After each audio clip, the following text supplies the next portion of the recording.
They were teenagers, but their crimes were so extreme that judges had only one option left. This video examines real cases where young offenders committed acts of violence so severe that they were sentenced to life in prison or decades behind bars. These are not stories of impulse alone, but of escalation, obsession, and decisions that permanently destroyed families and communities. Stay until the end, because the final case involves a killer so young that it forced many to question whether age should ever limit punishment. On October 4, 2009, Mount Vernon, New Hampshire was shaken by one of the most disturbing home invasion murders in state history. 19-year-old Christopher Gribble, along with accomplice Stephen Spader, targeted the home of Kimberly Cates in a crime that would later change how the state handled violent offenders. In the early morning hours, Gribble and Spader broke into the Cates' home while Kimberly slept beside her 11-year-old daughter, Jamie. The sudden attack left Kimberly dead and her daughter critically injured. Despite her injuries, Jamie survived and managed to call 911. Her calm response and later testimony became key evidence. Investigators were stunned not only by the violence, but by Gribble's detached attitude when describing the crime afterward. Gribble and Spader were part of a group that glorified destruction and treated violence as a form of initiation. During trial, Gribble attempted an insanity defense, but jurors rejected it. In March 2011, he was convicted of first-degree murder and sentenced to life without parole, plus additional decades for related charges. The case ultimately led New Hampshire to abolish parole for certain violent crimes.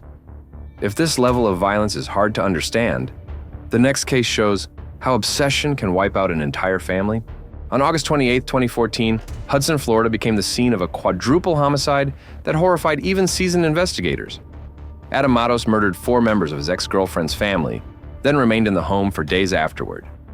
Matos had been living with the family while fighting for custody of his young son. When his ex-girlfriend began moving on with her life, jealousy escalated into rage. Over the course of one evening, Matos killed his ex-girlfriend, her new partner, and her father. Later that night, he attacked her mother, completing the massacre. Instead of fleeing, he stayed inside the house with the bodies while caring for his child. At trial, Matos claimed self-defense, but prosecutors presented evidence of planning and control. The judge openly condemned his attempts to justify the killings. In 2017, Matos was convicted on 4 counts of first-degree murder and sentenced to life without parole. The case remains one of Florida's most disturbing examples of family annihilation. While Matos was an adult, the next case proves lethal violence can emerge much earlier. On April 1, 2014, Indianapolis was struck by a random act of violence that left a community shaken. 16-year-old Simeon Adams targeted strangers during a series of robberies that escalated into murder. Early that morning, Adams approached Nathan Trapuzano, a 24-year-old man out for a jog. When the victim resisted, Adams shot him and fled with personal belongings. Investigators later learned this was not Adams's first violent act. Days earlier, he had shot another victim, showing a clear pattern of escalation. Despite his age, Adams had already been involved in the justice system. During court proceedings, Adams showed no emotion as the victim's family described their loss. He later pleaded guilty and received a combined sentence of 67 years in prison. But even this case pales in comparison to the final one.